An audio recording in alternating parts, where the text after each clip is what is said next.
Hello everyone, I am Vishal Joshi, Director of Nucleus Education and HOD of Inorganic Chemistry. JEE mains के लिए क्या चीज़ें important है और इस समय हमें क्या करना चाहिए जब एग्ज़ाम बिल्कुल पास आ चुके होते हैं।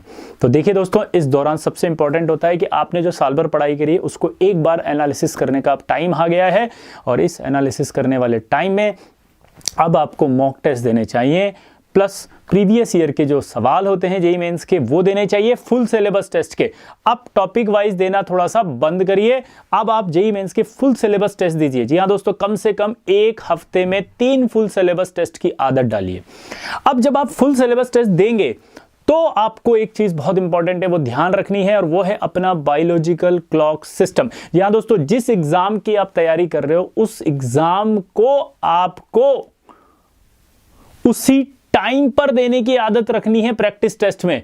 यानी कि अगर आपका जो स्लॉट है वो सुबह का है तो आपको अपने मॉक टेस्ट और प्रीवियस ईयर जेईई मेंस के जो टेस्ट पेपर्स हैं वो सुबह वाले स्लॉट में देना चाहिए। जैसे 9:30 से 12:30 का अगर स्लॉट आता है तो आपको वो 3 घंटे एक साथ बैठ करके पूरा पेपर देना है, एज अ टेस्ट पेपर देना है, as a JEE mains paper देना है। टाइम लिमिट में टाइम अपना स्टार्ट करके बैठना है, मोबाइल स्विच ऑफ करके कंसंट्रेशन पूरा रखना है, एज इट इज आपको जेईई मेंस का एटमॉस्फेयर रखना पड़ेगा, तभी आप अपनी परफॉर्मेंस एनालिसिस कर पाएंगे। जिनका शाम को है वो शाम के हिसाब से तैयारी करें।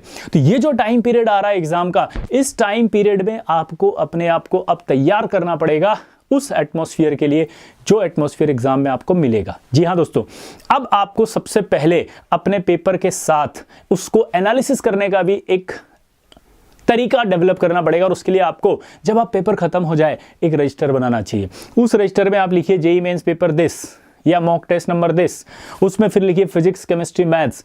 फिर आप नोट करिए कि कौन सा सवाल आपका गलत हुआ, किस टॉपिक का आपका गलत हुआ।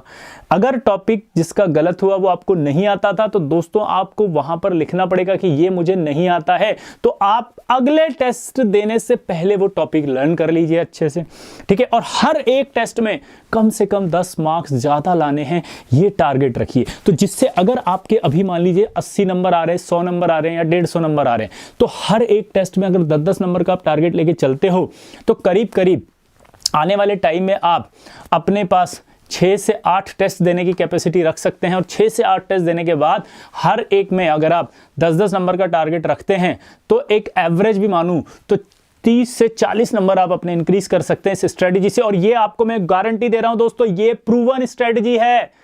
जितने बच्चे मैंने आज तक पढ़ाए हैं उन सब पर ये स्ट्रेटजी मैंने अप्लाई करी है, और अप्लाई करने के बाद उनके कम से कम 50 नंबर बढ़े। जी हां, 50 नंबर गारंटी के साथ बढ़े, लेकिन सिर्फ पेपर देने से नहीं, टाइम लिमिट में पेपर देने से। पेपर का एनालिसिस करने के बाद, पेपर का एनालिसिस आपको स्ट्रिक्टली करना है। आपको ये लिखना पड़ेगा कि कौन सा कैलकुलेशन मिस्टेक से गलत हुआ, कौन सा सिली मिस्टेक से गलत हुआ, कौन सा इम्प्रॉपर रीडिंग से गलत हो रहा है। तो ये सब आपको जो मिस्टेक्स हो वो नेक्स्ट वाले टेस्ट में नहीं करनी, इस प्रॉमिस के साथ आपको उतरना पड़ेगा। और वो आपको रजिस्टर पढ़ना पड़ेगा एग्जाम अगला वाला देने से पहले। यानी कि जिस एग्जाम का आपने एनालिसिस किया उसके बाद जब आप अगला एग्जाम देने वाले हैं तो वो रजिस्टर आप पढ़कर जाएं। पहले तो थ्योरी या नोट्स पढ़ें या ना पढ़ें, पर वो जो गलती की आपने वो रजिस्टर जरूर पढ़ें। वो रजिस्टर पढ़ के जाने के बाद अपने माइंड को आप एक्टिव रखें कि यार ये गलतियां मैंने पिछले टेस्ट में की थी, इस टेस्ट में नहीं करूंगा।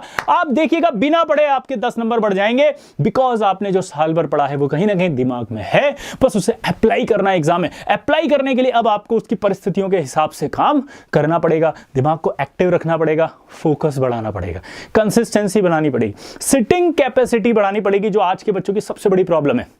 आप जब पढ़ते हैं तो आप उसे एक बहुत बड़ी प्रॉब्लम शेयर करते हैं, सर लंबे समय तक बैठ नहीं सकता, सर लंबे समय तक नहीं बैठा जा रहा, सर आधे घंटे बाद कमर दुखती है, सर मैं लेट के पढ़ता हूं, सर अगर मैं बहुत देर बैठ के पढ़ूंगा तो सर दिमाग गर्म हो जाता है। तो यार जब ऐसी स्थितियां अगर अभी हो रही हैं तो एग्जाम जब दोगे 3 घंटे का तो आप जबरदस्ती बैठोगे। जबरदस्ती अगर आप अपने दिमाग से काम कराओगे तो वो काम करेगा ही नहीं, वो काम कम करेगा।